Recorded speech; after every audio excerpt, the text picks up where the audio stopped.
Hello, everybody, and welcome back to the West Ham Network. This is Anton bringing you today's Hammers headlines in association with our good friends over at Knees Up Motherbound, kumb.com. Make sure you do go across it there and check out the wonderful content as per usual. Before I get started on some of today's stories, I want to bring to you a fantastic prize that you can win, all for the price of 99 pence. Make sure you do go across and check out the link that we've posted in our description to football prizes.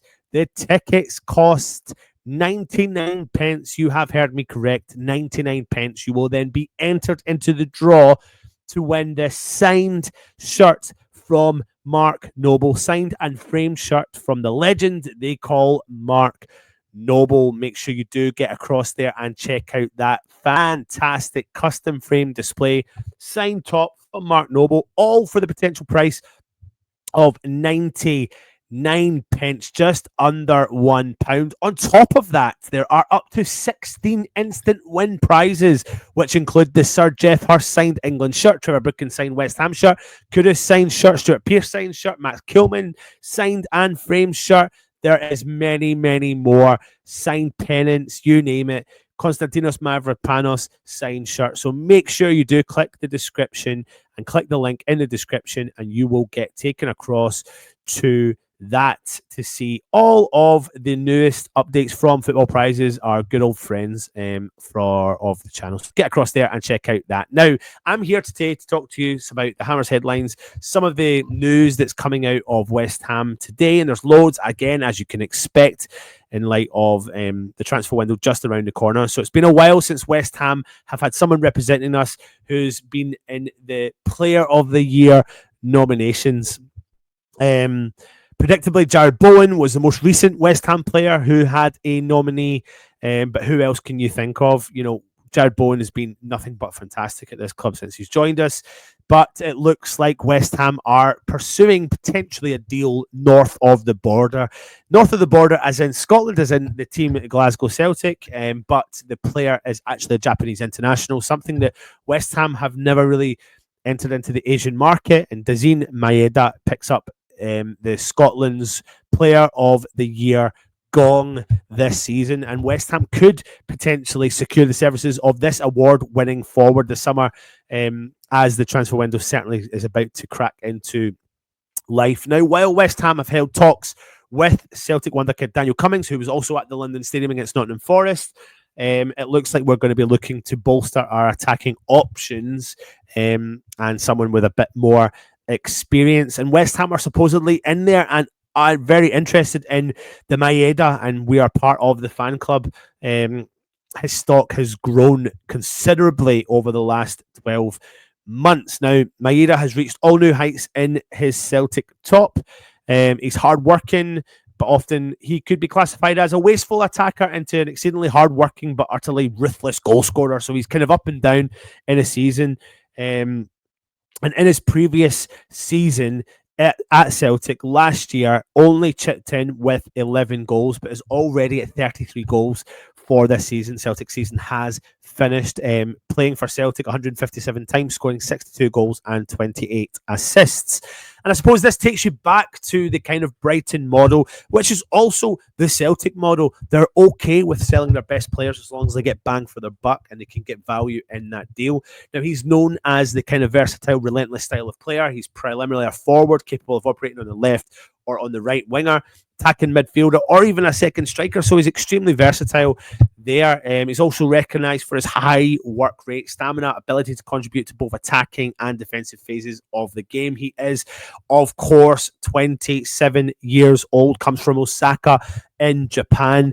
Japanese international as well, played 23 times for Japan, scoring 4 goals for them. So it's whether or not he's going to be on his way. Celtic will be interested in trying to do a deal. Transfer market have him at £11 million. I'm assuming, being their top goal scorer this season by the levels he has, Celtic will be pushing for upwards near £20 million.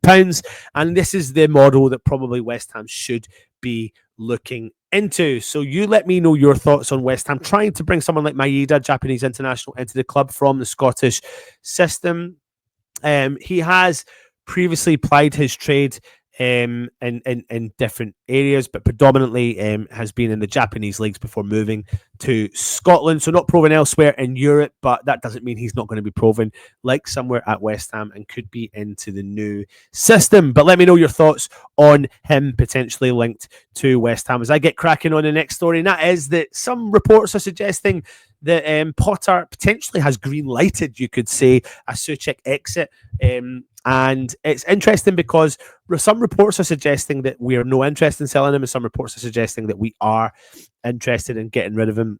Clark and Hugh themselves are saying that there's mix-up between behind the scenes, that some people are torn with whether to sell him or not, considering he's 30 years old, but he is still consistently performing for West Ham. And the insider is informing people that there's a list of players that they consider selling, and Tomas Soucek could be one of them. And what could we try and bring in if there's value for his money? Is it a stupid decision that we would consider selling Soucek? You know, this is just rumours. There's no real factual evidence that West Ham are looking to sell.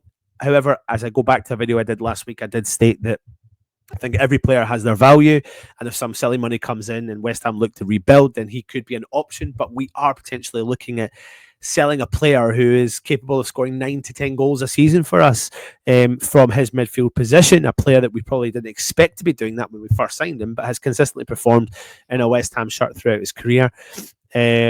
So let me know your thoughts on the potential of Tomas Soucek. Would you sell or would you not? Let me know, put it in the comments. As we get cracking about Callum Marshall, who's had a fantastic season at Huddersfield Town, scoring 10 goals across 51 matches in all competitions. His standout performances helped him get the Huddersfield Town Player of the Season award. And despite all of that, he is still potentially expected to leave West Ham again this season for more first-team football, as many clubs are lining up a link and trying to bring the young Northern Irish star to them. During his big years, starting off in his career, represented Bangor Rangers, Glen Toran, before moving to Linfield, all in his native Northern Ireland. He would then sign for West Ham back in January of 2022, winning the Under-18 Premier League and the FA Youth Cup in 2023.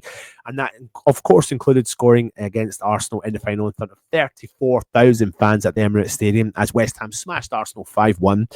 A brief stint at West Bromwich Albion, which didn't go well, saw him make only 3 appearances in 2024 before his move to Yorkshire last year, which has been very, very successful. Now, one of the clubs interested is Wycombe Wanderers, a club that West Ham know because they've taken players from us before on loan. And they are very keen to look at bringing him into the club, whether or not, and we West Ham believe, and reports are suggesting it will be another loan move for him, and it's probably, I think what West Ham are needing to do is if he is going to go out on loan, this needs to be his final loan before he tries to come back and break into this West Ham setup. I know West Ham fans will want to see him progress into the full squad, but I think it's too early, especially when we're going for a rebuild. However, I do think Graham Potter will bring all these players back, give them their opportunity to show what they're capable of doing in pre-season, and then see what move they can do moving forward at them. But it does look like Callum Marshall could be heading out the door with Wycombe Wanderers, one of the clubs interested. And that does bring an end for today's Hammers headlines in association with our good friends over at kumb.com. So make sure you do go and check out their wonderful content as per usual. Take it easy, hit the subscribe button, hit the thumbs up, leave a comment if you can, and I'll be back with more content coming your way. Come on, you irons.